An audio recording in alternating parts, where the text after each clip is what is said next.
A história de hoje revela um dos atos de resistência mais ousados e negligenciados da história americana. Esta é a história de um homem que precisava de $800 para comprar a liberdade de sua família e decidiu roubar um navio de guerra confederado, tornando-se o primeiro capitão negro da história dos Estados Unidos. Este é um relato impactante e intenso. Então, pare um instante, respire fundo e escute com atenção.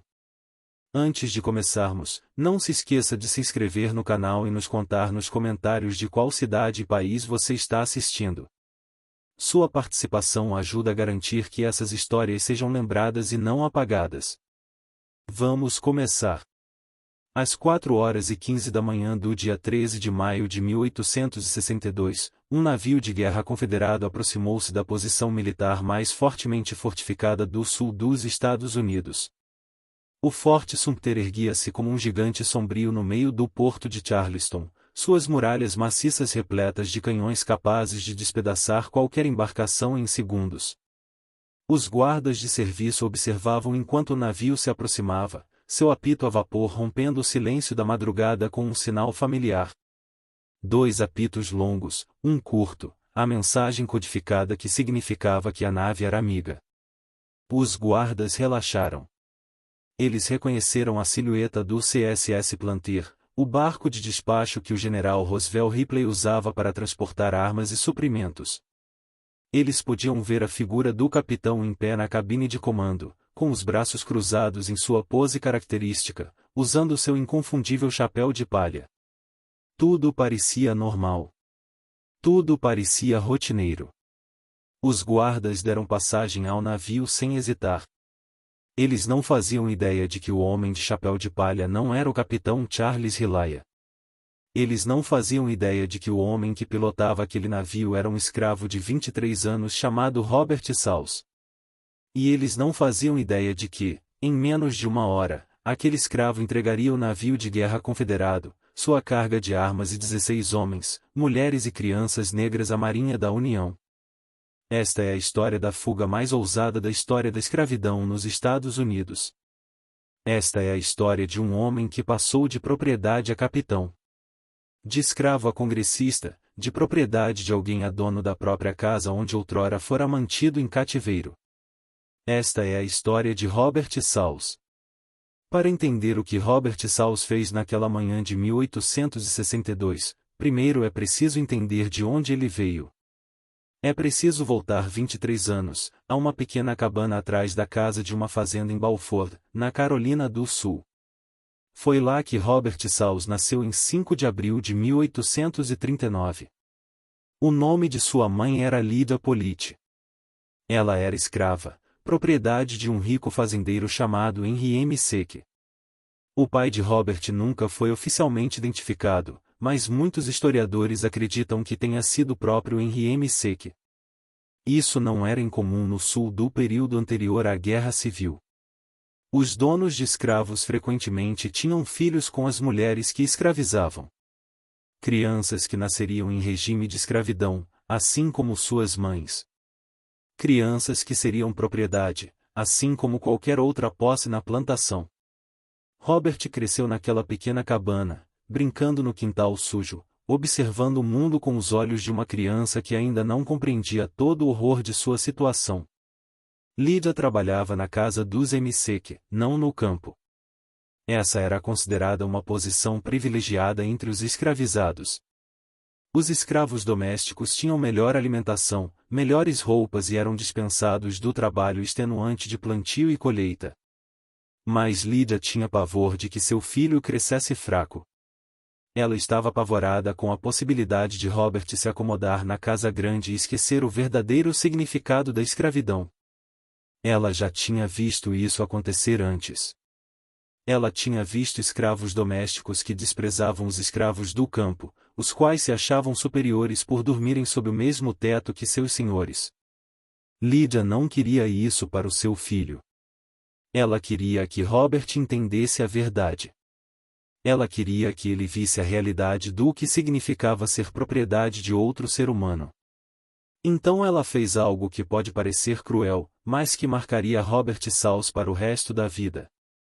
Ela o obrigou a assistir. Lydia levou o jovem Robert para testemunhar os açoitamentos. Ela o fez ficar ali parado, um menino pequeno com os olhos arregalados, enquanto os capatazes amarravam homens e mulheres escravizados a postes e os espancavam com tiras de couro até que suas costas ficassem vermelhas e sangrando. Ela o obrigou a ouvir os gritos. Ela o fez ver o sangue pingando na terra. Ela o fez entender que isso era escravidão. Não é a vida confortável da casa grande. Não as roupas herdadas dos filhos do patrão. Isto, o chicote, o sangue, o poder absoluto de um ser humano sobre outro. Robert jamais se esqueceu daquelas imagens. Elas se gravaram em sua mente como uma marca. E, à medida que envelhecia, algo começou a mudar dentro dele. O menino tranquilo que brincava no quintal da casa grande começou a se transformar em outra coisa. Ele se tornou desafiador. Quando Robert chegou à adolescência, já tinha adquirido fama de encrenqueiro. Ele respondeu de volta. Ele se recusou a obedecer às ordens. Ele questionava tudo. Os supervisores não sabiam o que fazer com ele. Ele era valioso demais para ser vendido, especialmente se Henry M.C. fosse realmente seu pai. Mas ele era muito difícil de controlar. Preso por seu comportamento rebelde, foi punido pelo crime de se recusar a aceitar seu lugar no mundo. Os MCQs decidiram que algo precisava mudar. Eles não podiam permitir que um escravo rebelde desse um mau exemplo aos outros. Eles não podiam permitir que Robert minasse a hierarquia cuidadosamente construída que mantinha a plantação funcionando. Assim, em 1851, quando Robert tinha apenas 12 anos, eles tomaram uma decisão que mudaria sua vida para sempre. Eles o enviaram para Charleston. Em 1851, Charleston era uma das maiores e mais importantes cidades do sul dos Estados Unidos. Era um centro de comércio, cultura e escravidão. Mais de 150.000 africanos escravizados passaram pelo porto de Charleston durante o comércio transatlântico de escravos. A economia da cidade foi construída sobre o trabalho de pessoas negras, e seus cais e armazéns estavam constantemente movimentados com o comércio de escravidão. Os MCQ contrataram Robert para trabalhar em Charleston. Essa era uma prática comum entre os proprietários de escravos. Em vez de manter uma pessoa escravizada na plantação, eles a alugavam para empresas na cidade. A pessoa escravizada trabalhava para a empresa e o proprietário de escravos recebia o salário. Robert não recebeu nada além de um lugar para dormir e comida para comer. Mas para Robert Sauls, Charleston não foi um castigo. Foi uma experiência enriquecedora. O menino de 12 anos de Balford se adaptou à água como se tivesse nascido para ela. Ele começou a trabalhar como estivador nos cais, carregando e descarregando navios. Ele aprendeu a dar nós e a emendar cordas. Ele aprendeu o nome de cada parte de um veleiro. Ele observava os navios indo e vindo, e memorizou os padrões do porto. Ele trabalhava como aparelhador, subindo nos mastros altos para ajustar as velas e reparar os equipamentos. Ele trabalhou como fabricante de velas, aprendendo a cortar e costurar a pesada lona que impulsionava os navios. Ele trabalhava como acendedor de lampiões nos cais, mantendo o porto iluminado durante as noites escuras. E a cada trabalho, a cada tarefa, Robert Sauls aprendia algo. Ele armazenava informações em sua mente como um esquilo armazena nozes para o inverno. Ele estava se preparando para algo, mesmo que ainda não soubesse o que. Ao crescer e se tornar um jovem adulto, Robert se tornou um dos trabalhadores marítimos mais qualificados de Charleston. Capitães de navio e mestres de porto conheciam seu nome. Eles lhe confiaram tarefas importantes. Eles reconheceram sua inteligência, sua ética de trabalho e seu talento natural para tudo relacionado a navios e ao mar. Robert aprendeu a navegar pelos complexos canais navegáveis ao redor de Charleston. Ele aprendeu onde ficavam os bancos de areia, onde os canais eram profundos, por onde um navio podia passar em segurança e onde ele encalharia. Ele aprendeu sobre as marés e as correntes, Como o vento mudava com as estações do ano, os sinais de tempestades que se aproximavam. Ele se tornou um especialista no porto de Charleston, um local que mais tarde se tornaria a posição militar mais fortemente defendida da Confederação. E ele aprendeu algo mais, algo que se provaria ainda mais valioso. Ele aprendeu a pilotar um navio. Em 1856, quando Robert tinha 17 anos, algo aconteceu que mudou sua vida quase tanto quanto sua chegada a Charleston. Ele se apaixonou. Seu nome era Hannah Jones e ela era uma mulher escravizada que trabalhava como empregada doméstica em um hotel da cidade. Os detalhes exatos de como se conheceram se perderam na história, mas sabemos que Robert ficou encantado por ela. Hannah era inteligente e forte, com uma determinação silenciosa que combinava com o espírito feroz do próprio Robert. Eles começaram a namorar, encontrando-se sempre que suas agendas de trabalho permitiam, roubando momentos juntos em um mundo que não reconhecia sua humanidade, muito menos seu amor. Em 24 de dezembro de 1856, Robert e Hannah se casaram. Era a véspera de Natal, um dia que teria um significado especial para eles pelo resto de suas vidas. É claro que o casamento deles não tinha validade legal. Perante a lei, eles eram propriedade, não pessoas. Eles não podiam celebrar contratos, incluindo o contrato de casamento.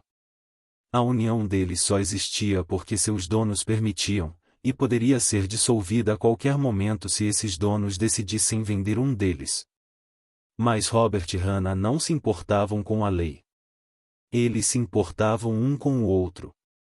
Com a permissão do dono, Robert e Hannah se mudaram para um pequeno apartamento juntos em Charleston. Era um espaço apertado, mas era deles.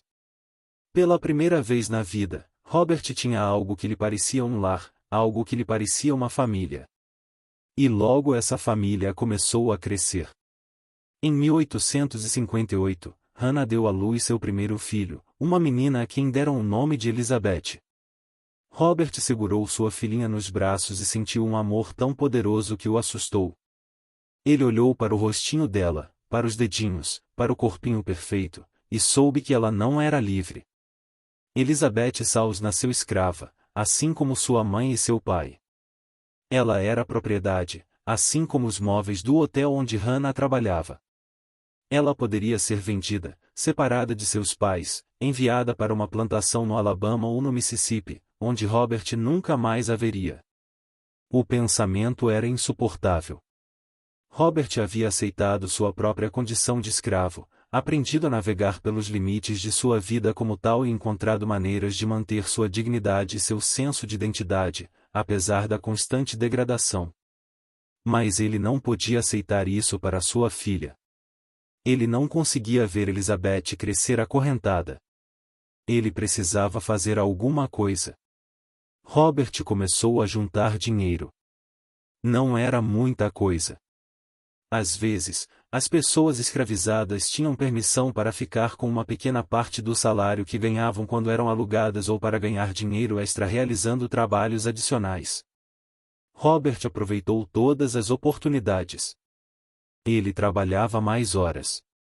Ele aceitava trabalhos que ninguém mais queria. Ele juntou cada centavo que pôde.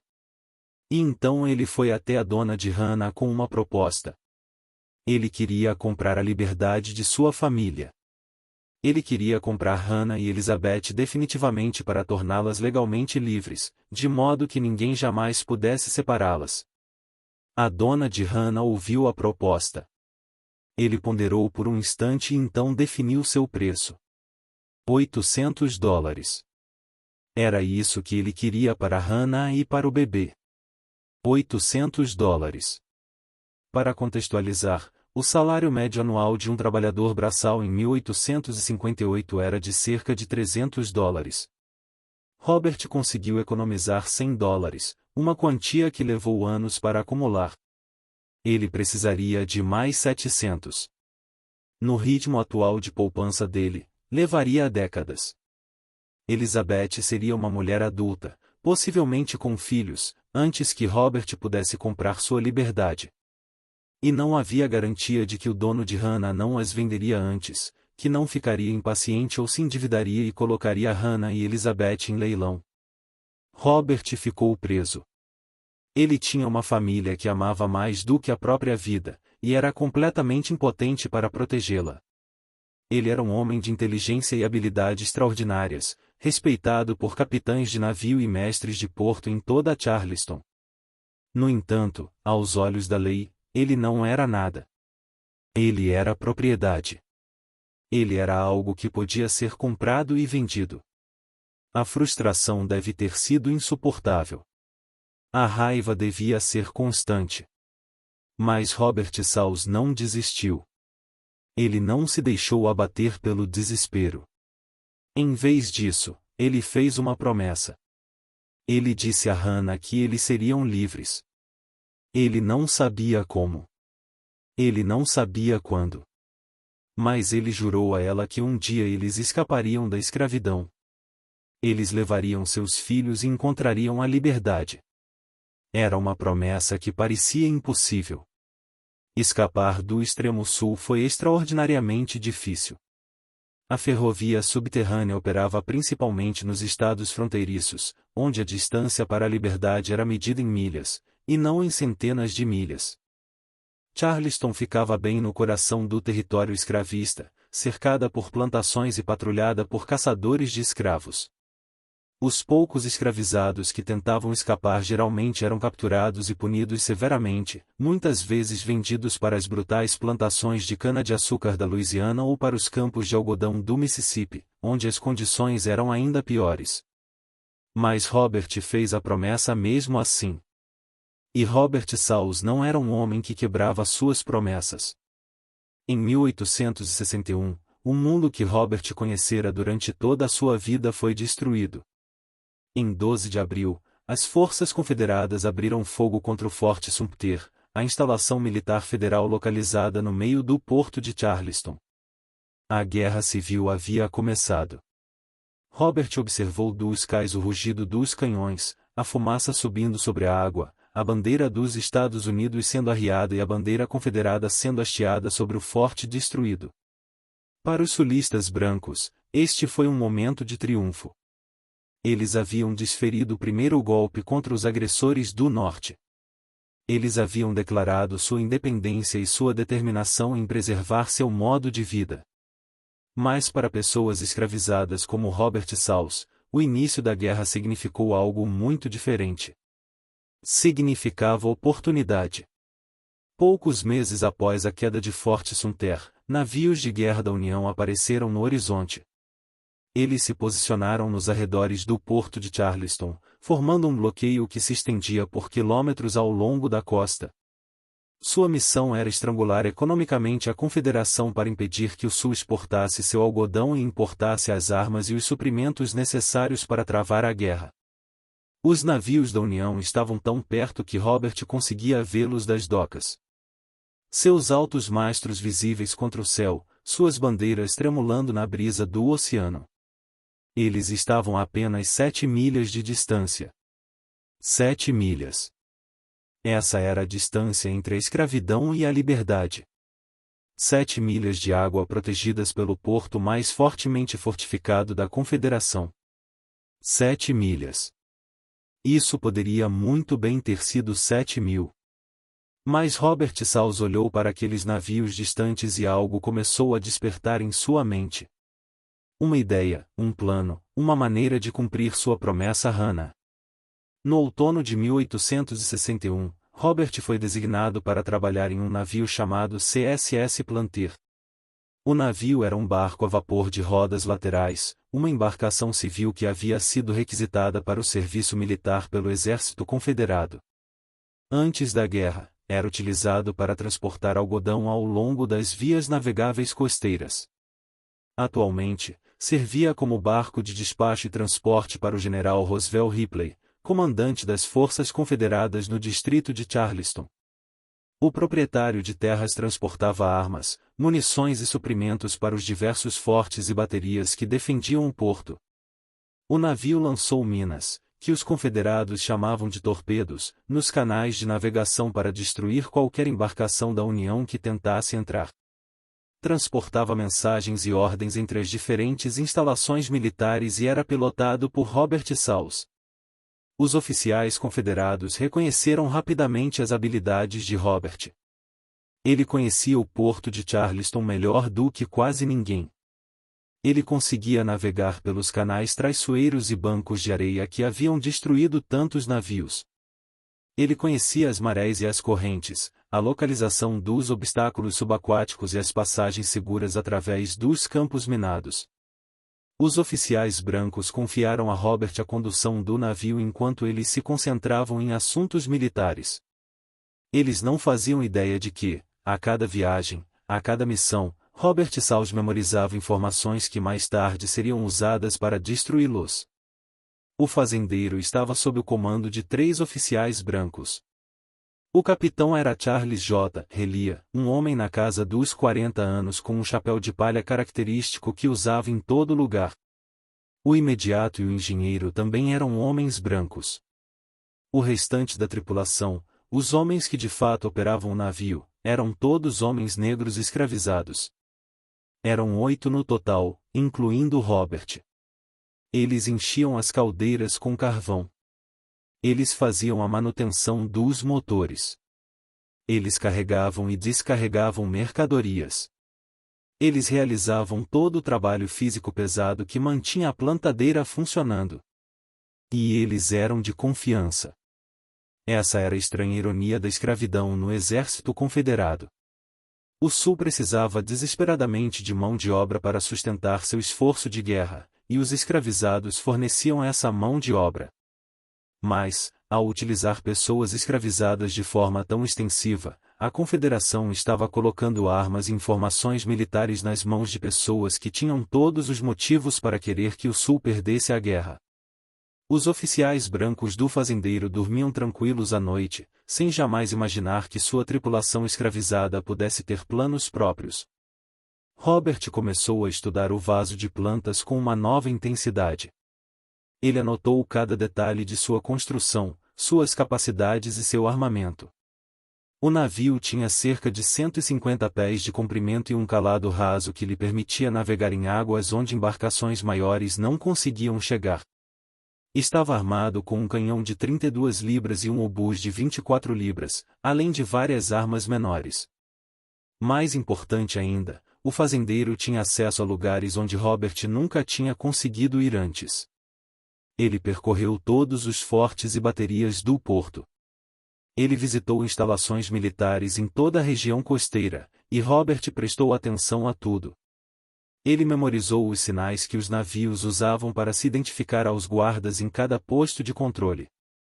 2 apitos longos, um curto. Esse foi o sinal para Forte Sumter. Outros fortes tinham sinais diferentes. Robert aprendeu todas elas.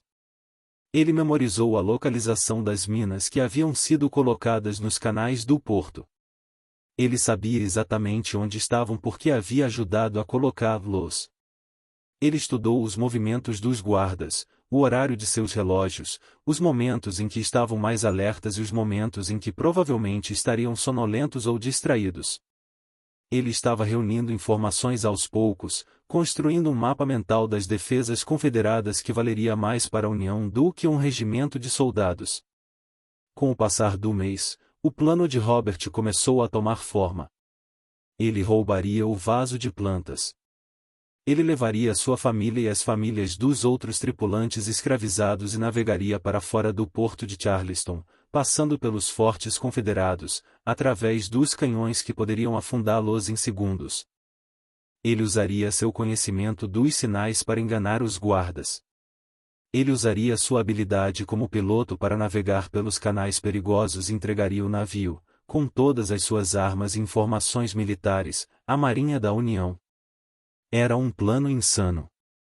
Foi quase certamente uma missão suicida. Se algo desse errado, se um único guarda desconfiasse, se o motor falhasse ou os sinais estivessem incorretos, todos morreriam. O exército confederado deixou bem claro o que aconteceria com qualquer pessoa escravizada que tentasse fugir. Eles seriam executados, provavelmente em público, como um aviso para os outros. Mas Robert Saus passou a vida inteira vendo outros serem açoitados, torturados e vendidos, separados de suas famílias. Ele passou a vida inteira ouvindo que era propriedade, que não tinha direitos, que sua própria existência dependia dos caprichos de homens brancos que o viam como nada mais que uma ferramenta. Ele não aguentava mais esperar. Ele já não esperava mais que alguém o libertasse. Ele ia se libertar. O primeiro desafio foi convencer os outros tripulantes escravizados a se juntarem a ele. Robert não conseguiria fazer isso sozinho. Ele precisava da cooperação de toda a tripulação, ou o plano fracassaria antes mesmo de começar. Mas abordar outros escravizados para discutir um plano de fuga era incrivelmente perigoso. Se algum deles denunciasse Robert às autoridades, seria morto imediatamente. Robert teve que escolher com cuidado, teve que identificar os homens em quem podia confiar, teve que avaliar a disposição deles em arriscar tudo pela liberdade. Ele falou com cada um deles em conversas sussurradas durante os momentos de tranquilidade no navio. Ele expôs seu plano. Ele explicou os riscos. Ele deixou claro que eles provavelmente morreriam. E, um a um, os homens concordaram. Todos eles tinham famílias. Todos eles tinham esposas e filhos que podiam ser vendidos a qualquer momento. Todos eles compartilhavam o mesmo desejo ardente de liberdade que motivava Robert Saus. Apenas um membro da tripulação foi excluído do plano. Havia um homem em quem Robert não confiava, e por isso não lhe contou nada. O restante da tripulação jurou seguir Robert aonde quer que ele os levasse. A conversa mais difícil foi com Hannah. Robert voltou para casa, para o pequeno apartamento deles, e sentou a esposa ao lado dela. Ele contou-lhe sobre o plano. Ele explicou que eles escapariam no navio fazenda, que navegariam passando pelos fortes confederados no meio da noite, que ou alcançariam a liberdade ou morreriam tentando. Hannah escutou em silêncio. Quando Robert terminou de falar, perguntou-lhe o que ela achava. Ele perguntou se ela estava disposta a arriscar tudo, a apostar suas vidas e as vidas de seus filhos em um plano que quase não tinha chance de sucesso. Hannah olhou para o marido por um longo momento.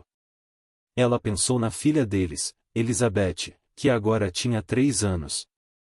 Ela pensou no filho deles, Robert Jr., que havia nascido apenas um ano antes. Ela pensou na vida que teriam se permanecessem em Charleston, no medo constante de serem separados, na consciência de que seus filhos cresceriam como escravos. E então Hannah disse algo que Robert se lembraria para o resto da vida. Ela disse: "É um risco, querida, mas você, eu e nossos filhos precisamos ser livres. Eu irei aonde você morrer, eu morrerei." Com essas palavras, o plano foi posto em prática. Robert começou a procurar a oportunidade certa. Ele precisava de uma noite em que os 3 oficiais brancos estivessem longe do navio. Isso contrariava os regulamentos confederados. As normas permanentes exigiam que pelo menos um oficial permanecesse a bordo em todos os momentos. Mas Robert havia notado que os policiais frequentemente ignoravam essa regra. Eles tinham famílias em Charleston. Eles tinham lares confortáveis onde suas esposas os esperavam. Após um longo dia de operações militares, eles não queriam dormir em um navio apertado com uma tripulação de homens escravizados. A capitã Ria era particularmente culpada disso. Ele frequentemente deixava o navio à noite para ficar com sua família, confiando a Robert e a tripulação a guarda da embarcação até o amanhecer. Robert só precisava esperar por uma noite em que os 3 oficiais decidissem desembarcar ao mesmo tempo. Em 12 de maio de 1862, aquela noite finalmente chegou. O fazendeiro acabará de retornar de uma missão de 2 semanas na ilha de James, onde a tripulação ajudara a instalar posições de artilharia. Todos estavam cansados. Os policiais brancos só queriam voltar para casa e dormir em suas próprias camas. Naquela tarde, o capitão Relier chamou Robert e disse-lhe que ele e os outros oficiais passariam a noite em terra. Isso constituiu uma violação direta das ordens confederadas. Mas Relia não pareceu preocupada. Ele confiava em Robert. Ele confiava na tripulação escravizada que o havia servido fielmente durante meses. Ele não fazia ideia de que estava prestes a dar a Robert Sauls a oportunidade de uma vida. Antes de partir, Relier concedeu a Robert permissão para que as famílias da tripulação visitassem o navio naquela noite. Isso era algo que ocasionalmente era permitido, um pequeno privilégio que ajudava a manter os trabalhadores escravizados satisfeitos. Robert agradeceu ao capitão e observou os 3 oficiais brancos descerem a prancha e desaparecerem na cidade. Ele nunca mais os veria. Assim que os policiais saíram, Robert reuniu a tripulação. O momento havia chegado. Eles vinham falando sobre esse plano há meses, mas agora era real. Agora eles tinham que realmente fazer isso. Robert repassou os detalhes mais uma vez. As famílias vinham visitar, aparentemente para passar a noite no navio antes de partirem ao toque de recolher, mas em vez de irem embora, escondiam-se a bordo de outro navio a vapor que estava atracado no cais do Atlântico Norte. Robert e a tripulação navegariam então com o navio da plantação para os buscar, e juntos todos escapariam. O momento tinha que ser perfeito. Eles precisavam partir cedo o suficiente para atravessar o porto antes do amanhecer, quando os guardas poderiam vê-los claramente, mais tarde o suficiente para que os oficiais brancos não voltassem para verificar o navio. Robert definiu o horário de partida para as 3 horas da manhã. As famílias começaram a chegar quando a noite caiu sobre Charleston. Hannah chegou acompanhada de Elizabeth e Robert Jr., carregando um pequeno pacote com pertences. Ela parecia calma, mas Robert conseguia ver o medo em seus olhos. Ela sabia o que eles estavam prestes a tentar. Ela sabia que ao amanhecer eles estariam livres ou mortos. As famílias dos outros tripulantes também chegaram. Havia 4 mulheres no total, incluindo Hannah. Havia outros 3 homens, possivelmente parentes ou amigos da tripulação, que haviam sido envolvidos no plano. E lá estavam as crianças, pequeninas que não faziam ideia do que estava acontecendo, que pensavam que estavam apenas visitando seus pais no navio. Robert reuniu todos e explicou o plano pela última vez. Algumas mulheres estavam ouvindo isso pela primeira vez. Elas sabiam que seus maridos queriam fugir, mas não sabiam os detalhes. Agora eles descobriram que iriam navegar perto de Fort Sumter, a posição mais fortemente fortificada da Confederação. Agora eles sabiam que, se um único guarda demonstrasse suspeita, os canhões destruiriam o navio em segundos. Houve lágrimas. Houve orações sussurradas, mas ninguém se recusou a ir. Todos estavam dispostos a morrer pela liberdade. Por volta da meia-noite, 3 tripulantes fingiram escoltar as famílias de volta para casa. Em vez disso, eles contornaram as ruas escuras de Charleston e seguiram para o North Atlantic Wharf. Ali, um pequeno navio a vapor chamado ETA estava atracado para passar a noite. As famílias embarcaram sorrateiramente e se esconderam nas sombras, esperando que o fazendeiro viesse buscá-las. As horas se arrastavam com uma lentidão agonizante. Qualquer som os fazia pular. Cada passo dado no cais pode ser o de uma patrulha vindo para descobri-los. As crianças precisavam ficar quietas, suas vozes baixinhas abafadas contra o corpo da mãe. Hannah abraçou Elizabeth e Robert Jr. com carinho, sentindo o calor deles, rezando para que aquela não fosse a última noite em que os teria em seus braços. De volta ao canteiro, Robert fazia os preparativos finais. As caldeiras do navio precisavam de tempo para gerar vapor, mas ele não podia acioná-las muito cedo, senão a fumaça chamaria a atenção. Ele tinha que cronometrar tudo perfeitamente. Quando o relógio se aproximava das 3 horas da manhã, Robert deu a ordem para ligar os motores. Lentamente em silêncio, a equipe começou a jogar carvão nas fornalhas. A fumaça começou a subir da chaminé da plantação, mas na escuridão, era invisível contra o céu noturno. Robert foi até a cabine de comando, vestiu o casaco do uniforme do capitão Highlair e colocou seu característico chapéu de palha. Ele se estudou no espelho. Nas sombras, ele poderia facilmente ser confundido com o capitão. Ele tinha a mesma constituição física. Ele conhecia os trejeitos de Highlair, o jeito como ele se posicionava, como cruzava os braços quando observava o porto. Robert vinha estudando o capitão há meses, preparando-se exatamente para esse momento. Por volta das 3 horas da manhã do dia 13 de maio de 1862, Robert Salz assumiu o comando do navio CSS Planter e iniciou a fuga mais audaciosa da história da escravidão nos Estados Unidos. Ele afastou o navio do cais com cuidado, evitando movimentos bruscos e ruídos incomuns. O motor vibrava sob seus pés. As rodas de paz começaram a girar, agitando as águas escuras do porto de Charleston. Robert conduziu o navio para trás, em direção ao canal, e depois virou para sudeste, rumo ao mar aberto.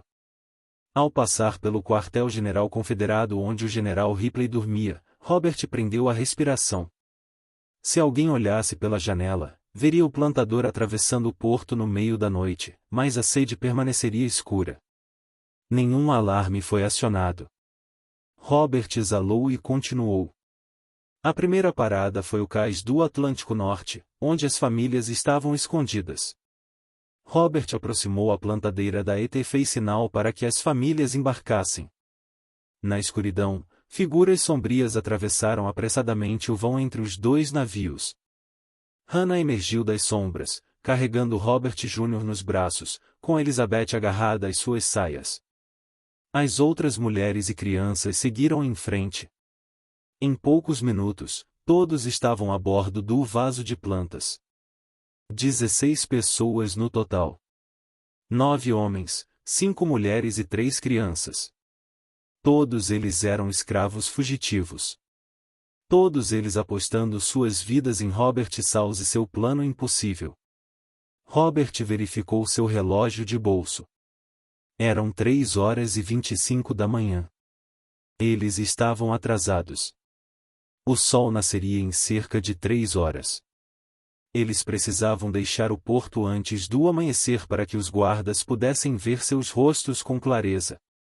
Antes que alguém percebesse que o homem na cabine de comando não era o capitão Highlair. Robert acelerou o motor ao máximo.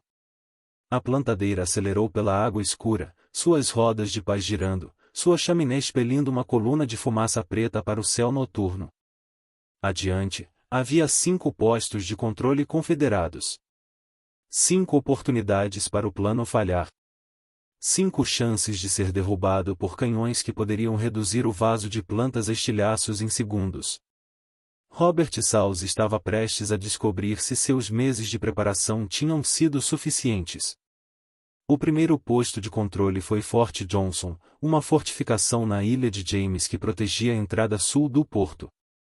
Robert conseguia ver o contorno escuro do forte contra o céu ligeiramente mais claro. Ele conseguia ver os sentinelas se movimentando nas muralhas. Ele sabia que eles estavam observando o plantador se aproximar. Ele estendeu a mão para o apito do navio e soprou o sinal que havia memorizado meses atrás. 2 rajadas longas, uma curta. O som ecoou pela água. Robert prendeu a respiração. Se o sinal estivesse errado, se os guardas suspeitassem de algo, eles abririam fogo imediatamente. Passaram-se alguns segundos. Pareceram durar horas. E então o guarda acenou para que eles passassem. O plantador continuou. O próximo ponto de controle era o Castelo Pinckney, um pequeno forte numa ilha minúscula no meio do porto. Robert deu o sinal. Os guardas acenaram para que eles passassem. Em seguida, veio o Forte Ripley, uma bateria no continente. Sinal, acene, continue. A cada posto de controle que ultrapassavam, Robert sentia a tensão aumentar. A parte mais perigosa ainda estava por vir. Forte Sumter, símbolo da resistência confederada, local onde a Guerra Civil começou, a posição mais fortemente fortificada de todo o Sul. Se os guardas de Forte Sumter começassem a suspeitar, nada poderia salvá-los. Os canhões do Forte Sumter podiam afundar um navio em segundos, e não haveria escapatória. Eram 4h15 da manhã quando o fazendeiro se aproximou de Forte Sumter. As imponentes muralhas do forte emergiam da escuridão como um gigante adormecido. Robert conseguia ver os canhões apontando para fora dos embraseiros. Consigo imaginar os soldados dormindo em seus alojamentos, os guardas patrulhando os muros. Ele estendeu a mão para o apito e soprou o sinal. 2 rajadas longas, uma curta. O som parecia incrivelmente alto no silêncio do porto antes do amanhecer. Robert cruzou os braços exatamente da mesma maneira que o capitão Relier sempre os cruzava. Ele inclinou a cabeça da mesma forma que Ria inclinava a cabeça. As sombras da cabine de comando, vestindo o uniforme do capitão e um chapéu de palha. Ele era indistinguível do homem branco que normalmente comandava este navio. Os guardas do Forte Sumter observaram o fazendeiro se aproximar. Eles ouviram o sinal. Eles viram a silhueta familiar, o capitão em sua pose habitual. Tudo parecia normal. Tudo parecia rotineiro. O plantador passou pelo posto de controle de Forte Sumter como já havia feito centenas de vezes antes. E então desapareceu, navegando em direção ao mar aberto, deixando para trás as defesas confederadas. Atrás dele, Robert podia ouvir os passageiros começando a comemorar. Alguns dos homens estavam rindo. Algumas mulheres estavam chorando. As crianças estavam confusas, mas contagiadas pela animação dos adultos. Eles tinham conseguido. Eles haviam ultrapassado o ponto mais perigoso da jornada. Mas Robert não comemorou. Ele sabia que eles ainda não estavam seguros. Eles ainda estavam ao alcance dos canhões confederados. Se alguém em Forte Sumter percebesse o que havia acontecido, se alguém descobrisse que o plantador havia sido roubado, os canhões abririam fogo antes que pudessem alcançar a frota da União. Robert manteve o navio à velocidade máxima, dirigindo-se rapidamente para a distante linha de navios de guerra da União que ele mal conseguia avistar no horizonte. A cada segundo que passava, a distância entre eles e os canhões confederados aumentava. Cada segundo os aproximava da liberdade. E então, assim que o céu a leste começou a clarear com os primeiros sinais do amanhecer, o alarme soou em Forte Sumter. Alguém tinha descoberto. Alguém percebeu que o navio não estava em uma missão de rotina, que se dirigia diretamente para o bloqueio da União, que havia sido roubado pela tripulação escravizada. Mas já era tarde demais. O vaso de plantas estava fora do alcance. Os canhões confederados não conseguiam alcançá-los. Robert Saus havia feito o impossível. Ele havia roubado um navio de guerra confederado bem no porto de Charleston, bem debaixo do nariz dos guardas, passando pela posição militar mais fortemente fortificada do sul. Agora ele só precisava convencer a Marinha da União a não afundá-lo. Os navios de guerra da União estavam se aproximando. Robert agora conseguia vê-los claramente, seus cascos escuros emergindo da água cinzenta, seus mastros alcançando o céu relampejante.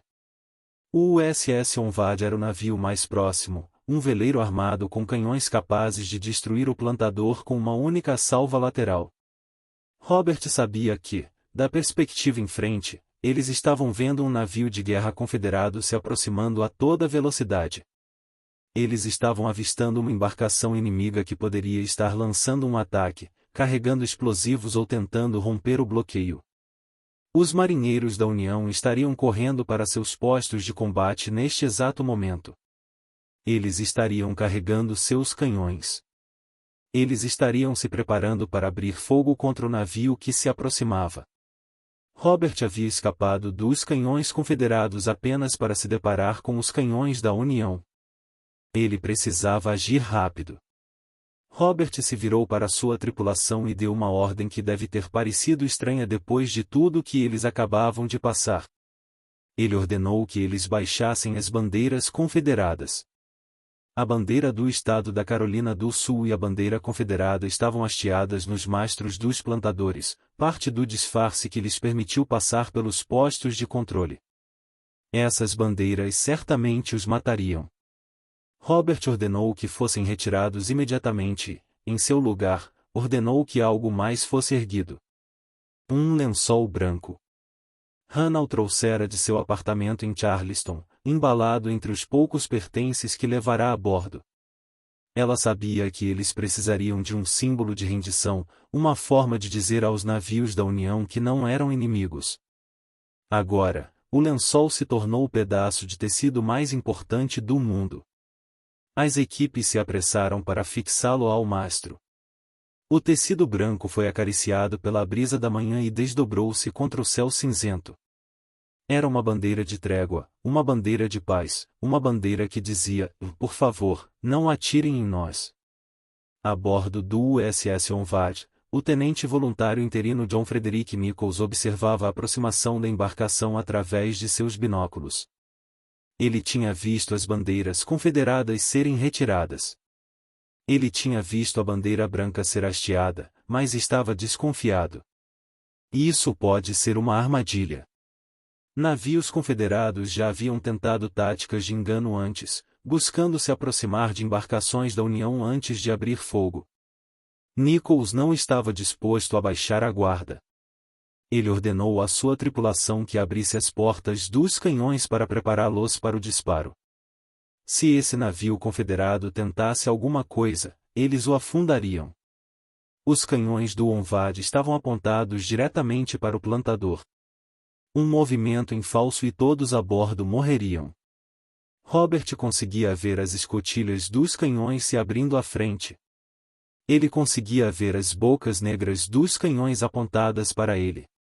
Ele tinha chegado tão longe, arriscado tanto, e agora sua vida dependia do que acontecesse nos próximos segundos. O plantador continuou a se aproximar, com a bandeira branca tremulando desesperadamente ao vento. Robert manteve o rumo firme. Ele não diminuiu o ritmo. Ele não tentou se afastar. Ele simplesmente navegou em linha reta em direção ao navio de guerra da União, confiando que a bandeira branca seria suficiente, confiando que os marinheiros da União perceberiam que ele não tinha mais intenções. Foram os minutos mais longos da vida dele. E então o sol nasceu. Os primeiros raios da aurora romperam o horizonte, lançando uma luz dourada sobre a água. E, sob essa luz, o tenente Nichols viu algo que o fez baixar o binóculo em espanto. Ele viu os rostos das pessoas no terraço dos plantadores. Ele viu que eles eram negros. Ele viu homens, mulheres e crianças, todos de pele escura, todos acenando, gritando e comemorando. Ele viu um homem na cabine de comando vestindo um uniforme de capitão e, mesmo à distância, percebeu que aquele homem não era branco. Nichols deu a ordem para cessar fogo. Ele não entendia o que estava acontecendo, mas sabia que não se tratava de um ataque. Isso era algo completamente diferente. O caminhão de plantio parou ao lado do navio seguinte. Robert Saul saiu da cabine de comando. Ele ainda usava o chapéu de palha do capitão Reliar, ainda vestia o casaco do uniforme, mas agora todos podiam ver seu rosto claramente. Ele era um jovem negro, com pouco mais de 23 anos, e acabará de fazer algo que ninguém jamais havia feito antes. Ele havia roubado um navio de guerra confederado e navegado rumo à liberdade. Robert olhou para o tenente Nichols, que o encarava com uma expressão de total incredulidade. E então Robert Saul proferiu as palavras que seriam noticiadas nos jornais de todo o país.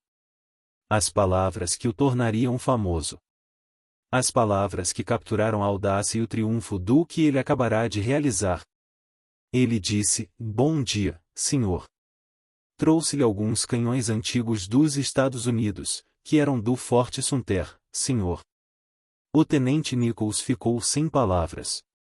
Ele olhou para as bandeiras confederadas que haviam sido arriadas, para o lençol branco que tremulava no mastro e para os 16 homens, mulheres e crianças negras que se aglomeravam no convés da plantação.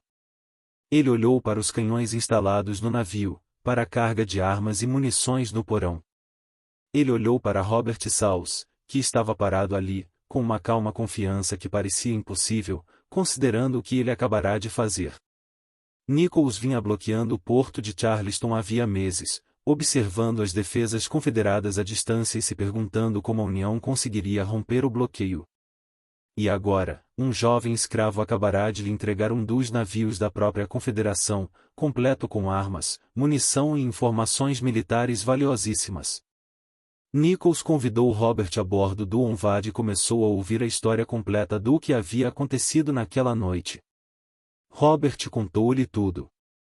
Ele contou-lhe sobre o plano, sobre os sinais, sobre passar pelos postos de controle na escuridão. Ele contou-lhe sobre o chapéu de palha e o uniforme do capitão Ria, sobre cruzar os braços na pose característica do capitão, sobre enganar os guardas em Fort Sumter.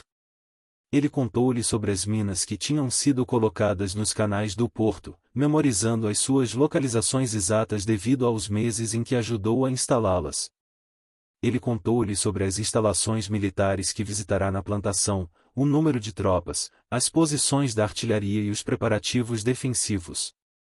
Robert Saus não era apenas um escravo fugitivo. Ele era uma mina de ouro em termos de informações militares. Ele conhecia as defesas de Charleston melhor do que quase qualquer outro membro do exército confederado. E ele estava fornecendo todas essas informações à União de forma livre e voluntária porque queria que o Norte vencesse. Ele queria a queda da Confederação. Ele queria o fim da escravidão. Nichols encaminhou imediatamente o plantador e um relatório sobre as ações de Robert ao seu comandante, o capitão E.G. Parrot. O papagaio ficou igualmente surpreso. Ele examinou o navio e sua carga, contando os canhões e as munições que Robert havia entregado. Além dos canhões leves dos próprios plantadores, havia 4 peças de artilharia pesada que haviam sido carregadas a bordo na ilha de Có, juntamente com 200 libras de munição. Essas eram armas que haviam sido destinadas ao Fort Sumter. Armas que teriam sido usadas para matar soldados da União. Agora estavam em mãos da União. Mas a carga mais valiosa não eram as armas. Era o próprio Robert Saus. Parrot encaminhou tudo ao almirante Samuel Francis Dupont, comandante do esquadrão de bloqueio do Atlântico Sul. Dupont era um oficial naval veterano, um homem que passou toda a sua carreira no mar. Ele comandou navios tanto em tempos de paz quanto em tempos de guerra. Ele tinha visto muitos homens corajosos e muitos feitos notáveis. Mas ele nunca tinha visto nada parecido com Robert Saus. Dupont entrevistou Robert pessoalmente, ouvindo o jovem descrever em detalhes as defesas confederadas. Robert desenhou mapas de memória mostrando a localização de fortes e baterias, as posições da artilharia, os canais que eram seguros e os canais que estavam minados. Ele forneceu informações sobre movimentação de tropas, linhas de suprimento e estruturas de comando. Ele respondeu a todas as perguntas com precisão e clareza, demonstrando uma inteligência e uma memória que impressionaram o experiente comandante naval. Dupont escreveu ao secretário da Marinha em Washington, descrevendo Robert como superior a qualquer outro que tivesse entrado em nossas linhas, por mais inteligentes que muitos deles fossem. Foi um dos maiores elogios que um oficial branco poderia fazer a um homem negro em 1862. As informações fornecidas por Robert tiveram consequências militares imediatas.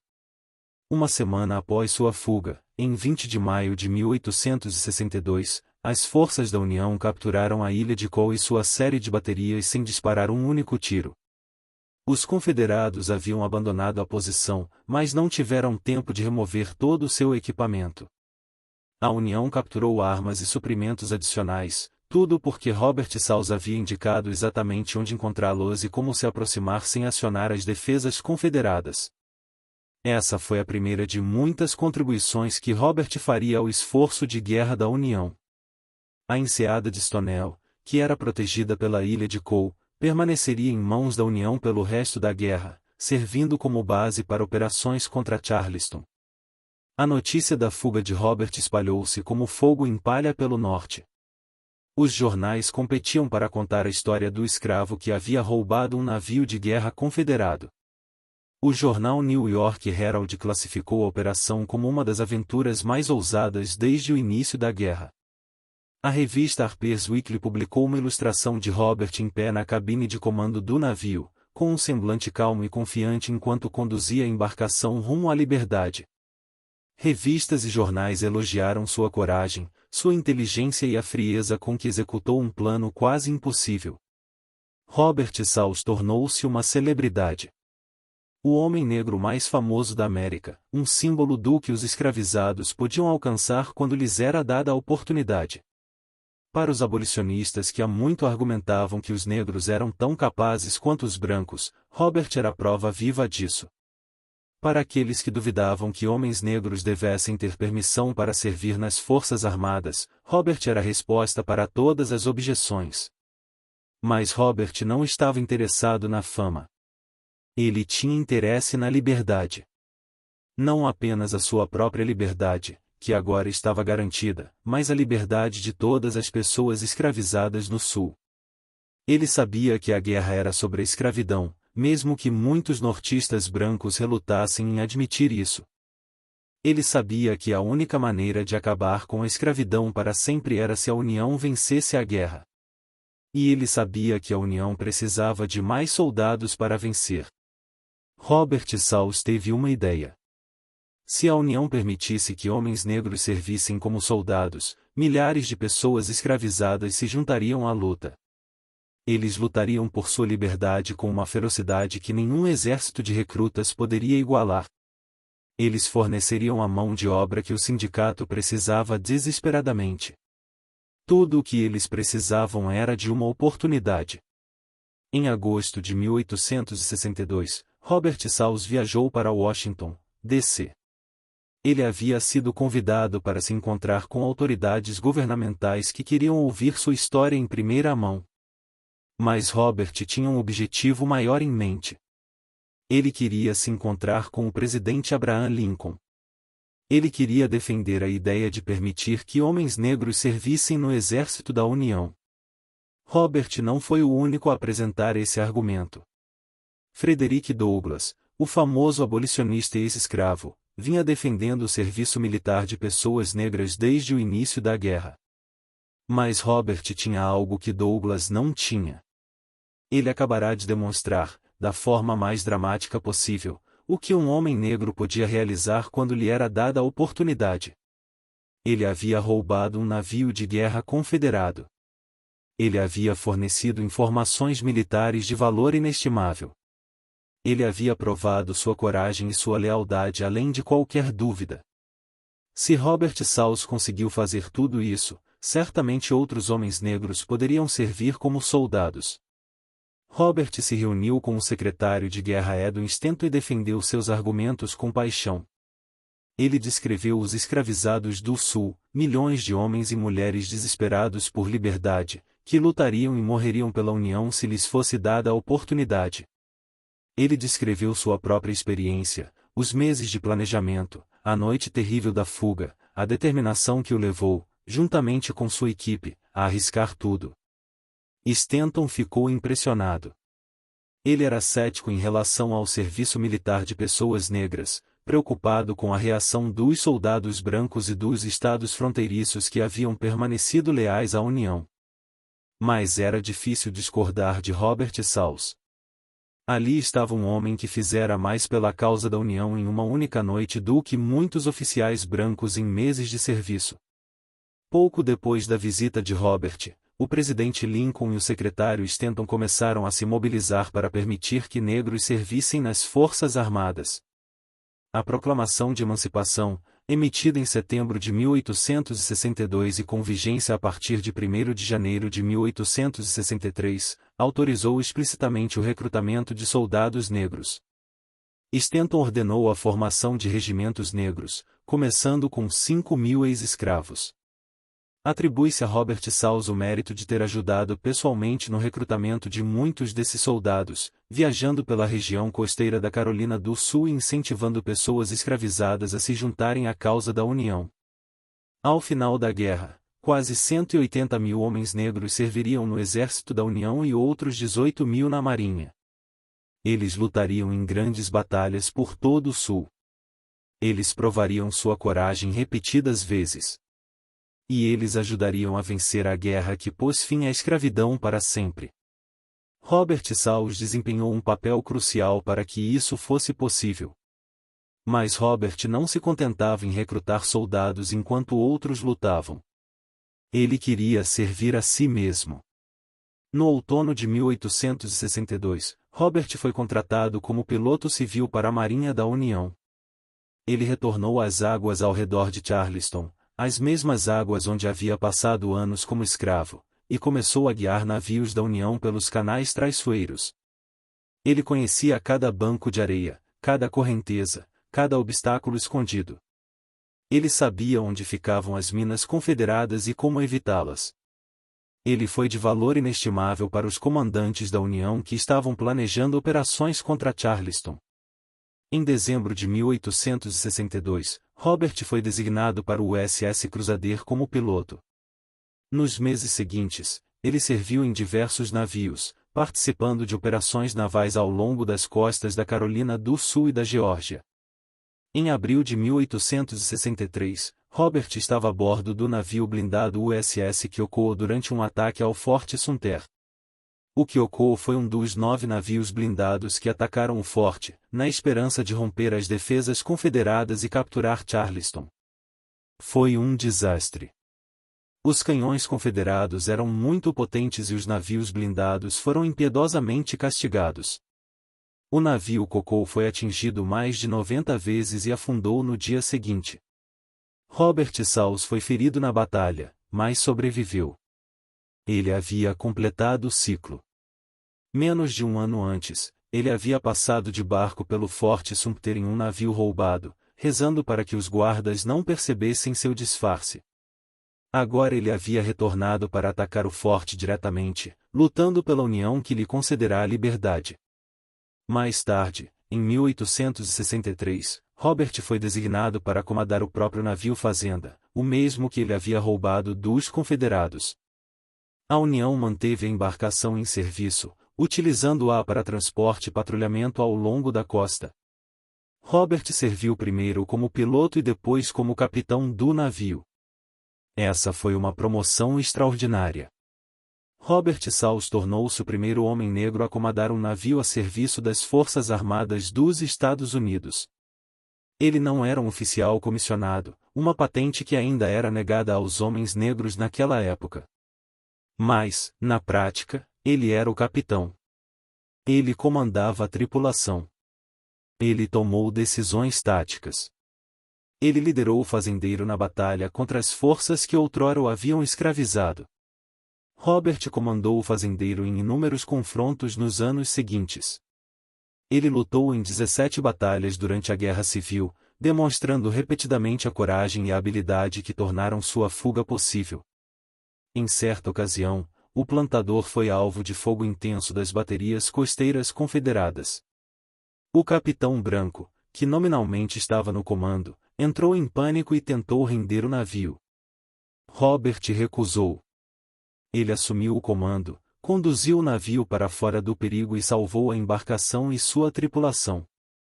Por esse ato de bravura, Robert foi promovido e recebeu o comando permanente do navio. O homem que havia roubado a plantação quando era escravo agora era seu capitão oficial, como homem livre. Em 1864, Robert teve uma experiência que o fez lembrar o quanto ele já havia progredido e o quanto os Estados Unidos ainda tinham que avançar. Ele estava na Filadélfia viajando a serviço militar oficial quando embarcou em um bonde. Os bondes em Filadélfia eram segregados. Os passageiros negros eram obrigados a viajar na plataforma externa, exposta às intempéries, enquanto os passageiros brancos sentavam-se dentro da plataforma. Robert Saul, o famoso herói de guerra, o homem que roubou um navio de guerra confederado e forneceu informações valiosas à União, o capitão de um navio militar dos Estados Unidos, foi instruído a ficar do lado de fora por causa da cor de sua pele. Robert recusou. Ele organizou um boicote ao sistema de bondes da Filadélfia, mobilizando a comunidade negra e seus aliados brancos para protestar contra a política discriminatória. O boicote foi bem-sucedido. Em 1867, a Pensilvânia aprovou uma lei que pôs fim à segregação no transporte público. Foi uma das primeiras vitórias dos direitos civis na era da Reconstrução. E Robert Salz ajudou a fazer isso acontecer. Mesmo enquanto lutava em uma guerra contra a Confederação, Robert também lutava em uma guerra contra o racismo no Norte.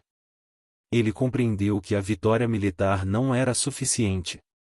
As atitudes que criaram a escravidão, a crença de que os negros eram inferiores e não mereciam direitos iguais, persistiriam muito depois da rendição do último exército confederado. Robert Salz estava determinado a combater essas atitudes pelo resto da vida. Com o fim da guerra se aproximando em 1865, Robert voltou sua atenção para outro objetivo.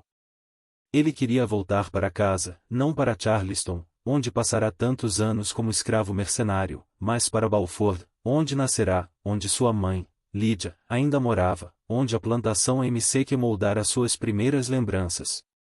Balfour havia sido capturada pelas forças da União no início da guerra, e os moradores brancos fugiram, deixando para trás suas casas e suas propriedades.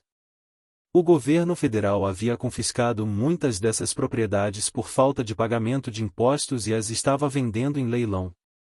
Robert viu uma oportunidade que era quase perfeita demais para ser verdade. Em janeiro de 1864, Robert Salz usou o dinheiro que recebeu como prêmio pela captura do fazendeiro para comprar uma casa em um leilão.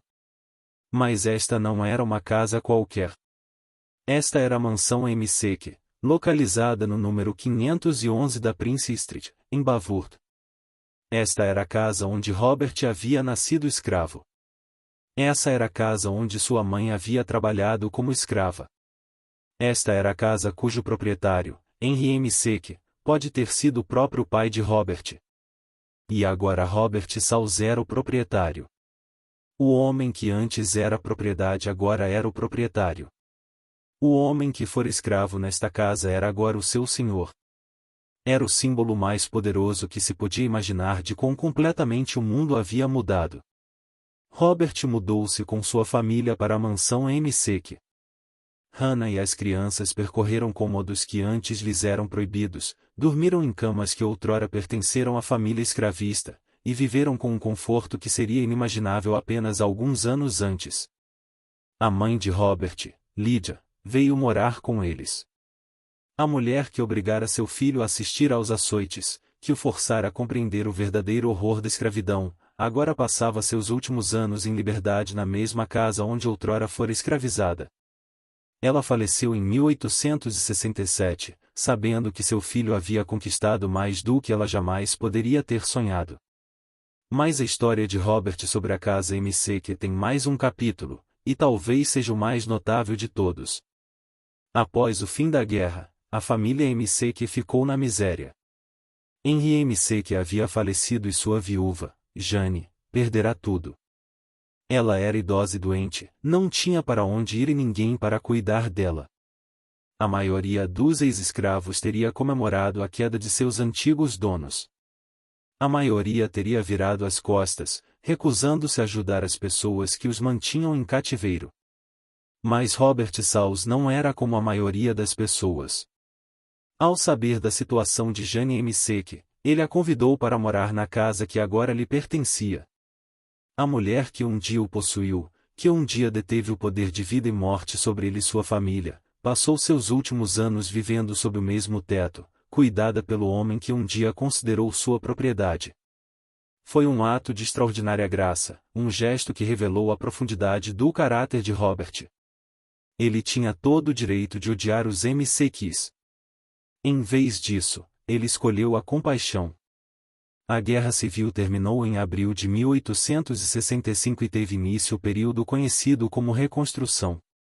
Por um breve e luminoso momento, pareceu que a promessa da Declaração da Independência poderia finalmente ser cumprida. A 13ª emenda aboliu a escravatura. A 14ª emenda concedeu cidadania a todas as pessoas nascidas nos Estados Unidos. A 15ª emenda proibia a negação do direito ao voto com base na raça. Homens negros começaram a votar, a ocupar cargos públicos e a participar do processo político pela primeira vez na história americana. E Robert Salz esteve na vanguarda dessa transformação. Robert entrou para a política quase imediatamente após a guerra. Em 1868, ele atuou como delegado na Convenção Constitucional da Carolina do Sul, ajudando a redigir uma nova Constituição estadual que governaria o antigo Estado Confederado. Robert lutou por medidas que garantissem educação pública para todas as crianças, negras e brancas. Ele compreendeu que a educação era a chave para uma mudança duradoura, que sem conhecimento a liberdade era incompleta. A nova Constituição incluía exigências para as escolas públicas, um conceito revolucionário em um estado que havia tornado ilegal ensinar pessoas escravizadas a ler. Naquele mesmo ano, Robert foi eleito para a Câmara dos Representantes da Carolina do Sul. Ele serviu lá por 2 anos antes de ser eleito para o Senado Estadual em 1870.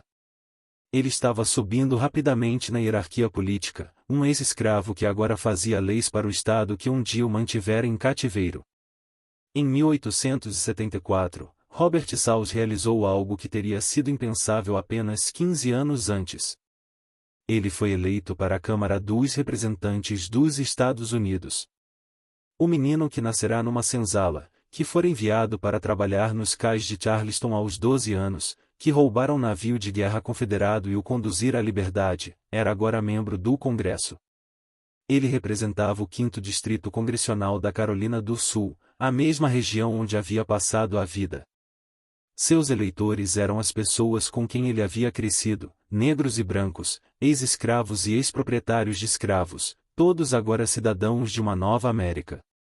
Robert serviu no Congresso de 1875 a 1879, lutando pelos direitos de seus eleitores, defendendo a legislação de direitos civis e tentando proteger as conquistas que os afro-americanos haviam obtido durante a Reconstrução. Mas a Reconstrução estava sob ataque. Grupos supremacistas brancos, como o Ku Klux Klan, usavam violência e intimidação para impedir que pessoas negras votassem. Os democratas brancos estavam retomando o controle dos governos estaduais do Sul, aprovando leis destinadas a privar os cidadãos negros de seus direitos.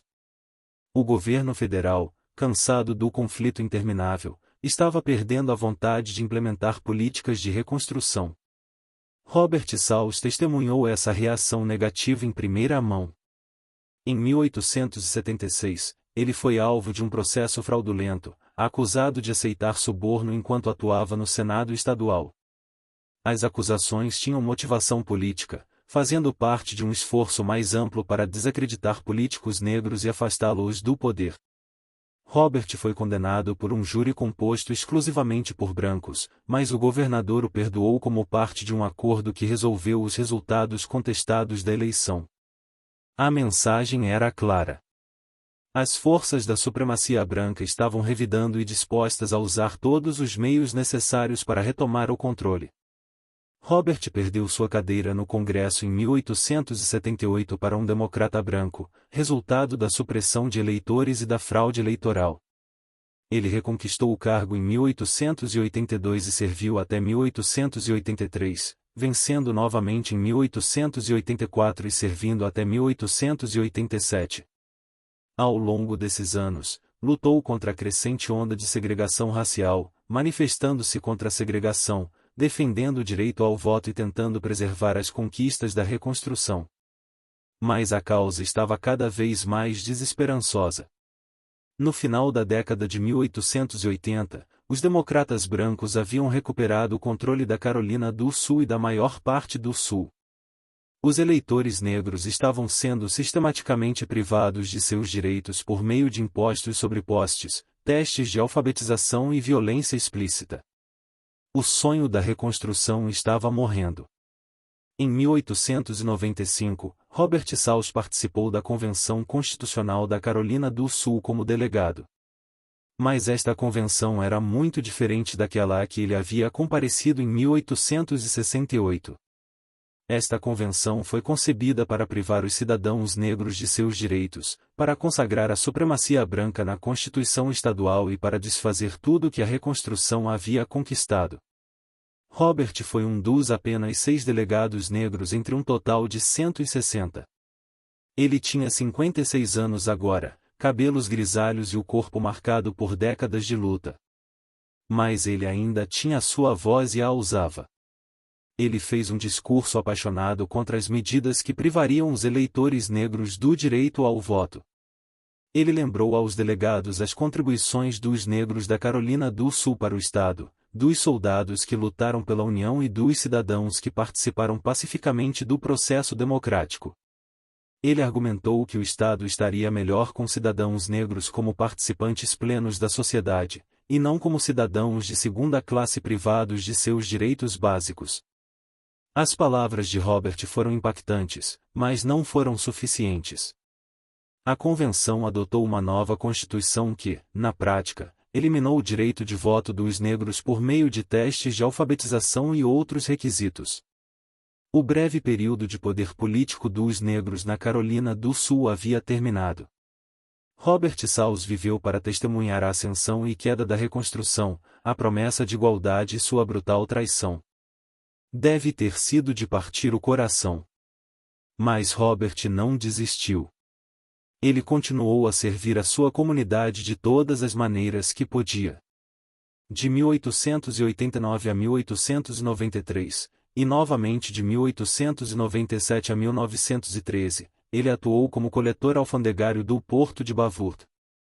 Era uma nomeação federal protegida dos caprichos da política estadual, e permitiu que Robert mantivesse sua posição e sua dignidade mesmo quando as leis de segregação racial de Jim Crow intensificaram seu domínio sobre o Sul. Robert Salles morreu em 23 de fevereiro de 1915, aos 75 anos. Ele morreu na mansão McKee, a casa onde nascerá escravo, a casa que comprará com o dinheiro ganho ao roubar um navio confederado, a casa onde acolhera sua antiga dona para que ela passasse seus últimos dias. Ele foi sepultado no cemitério da Igreja Batista Tabernáculo em Balfort com todas as honras militares. O menino que fora considerado propriedade, que fora avaliado em dólares e centavos, a quem fora negado até mesmo o reconhecimento básico de sua humanidade, foi sepultado como um herói, um veterano, um estadista, um símbolo do que a América poderia ser em seu melhor. A história de Robert Salles não terminou com sua morte. Seu legado perdurou, mesmo durante os longos e sombrios anos de segregação racial, mesmo quando seu nome foi esquecido pela maioria dos americanos. Em 1997, a Universidade da Carolina do Sul fundou um ciclo anual de palestras em sua homenagem. Em 2004, um busto de Robert Salles foi inaugurado na Igreja Batista Tabernáculo, onde ele está sepultado. Em 2007, o Exército dos Estados Unidos incorporou o Major-General Robert Salles, o primeiro navio do Exército a receber o nome de um afro-americano. Em 2020, foi proposta a construção de uma estátua de Robert Salles nos jardins do Capitólio da Carolina do Sul, ao lado dos monumentos confederados que ainda pontilham a paisagem do Sul. Mas talvez a homenagem mais apropriada a Robert Salles seja o simples fato de que sua história ainda está sendo contada. Mais de 150 anos depois de ter roubado a plantação e navegado rumo à liberdade, as pessoas ainda se maravilham com sua coragem, sua inteligência e sua determinação. Sua história ressoa porque aborda algo fundamental sobre o espírito humano. Robert Salles recusou-se a aceitar os limites que a sociedade lhe impunha. Ele se recusava a acreditar que a cor de sua pele determinava seu valor. Ele se recusou a esperar que alguém lhe concedesse a liberdade. Ele aceitou. Ele o agarrou. Ele conquistou isso com as próprias mãos, com a própria mente e com a sua incrível coragem. Na noite de 13 de maio de 1862, 16 pessoas partiram do porto de Charleston em um navio confederado roubado. 9 homens, 5 mulheres e 3 crianças. Eles não tinham nada além de sua coragem, sua fé e seu desejo desesperado de serem livres. Eles enfrentariam morte quase certa se fossem pegos. Eles tiveram que passar por 5 postos de controle confederados, enganando guardas que poderiam ter-los eliminado a qualquer momento. Eles tiveram que se aproximar de navios de guerra da União que poderiam ter atirado neles antes de poderem se render. Tudo tinha que correr perfeitamente ou todos morreriam. E tudo correu perfeitamente porque Robert Saus havia planejado para todas as eventualidades. Porque ele havia passado meses memorizando sinais e estudando defesas. Porque ele tinha a inteligência para conceber o plano e a coragem para executá-lo. Porque ele tinha uma esposa que lhe disse que onde ele morresse, ela também morreria. Porque ele tinha uma tripulação que confiava nele com suas vidas. Porque ele se recusou a aceitar que era propriedade. Que seus filhos eram propriedade dele. Que seu destino estava nas mãos de homens que não o viam como humano. Robert Saus provou que todos estavam errados. Ele provou que um escravo podia ser capitão. Ele provou que uma propriedade podia ser um herói de guerra. Ele provou que um homem nascido escravo podia servir no Congresso, podia ser dono da casa onde fora escravizado e podia viver e morrer como um cidadão americano livre. A história dele não se resume apenas ao passado. Trata-se da eterna luta humana pela liberdade e dignidade, da recusa em aceitar a injustiça, da determinação em construir um mundo melhor para nossos filhos. Robert Saus nasceu escravo. Ele morreu como um homem livre. E, nesse meio tempo, ele mudou a história. Esta é a história de Robert Saus, o escravo que roubou um navio de guerra confederado, o primeiro capitão negro na história militar dos Estados Unidos. O congressista da Carolina do Sul. O homem que comprou a casa do seu mestre. O herói que nunca deixou de lutar pela liberdade. Sua história será lembrada para sempre.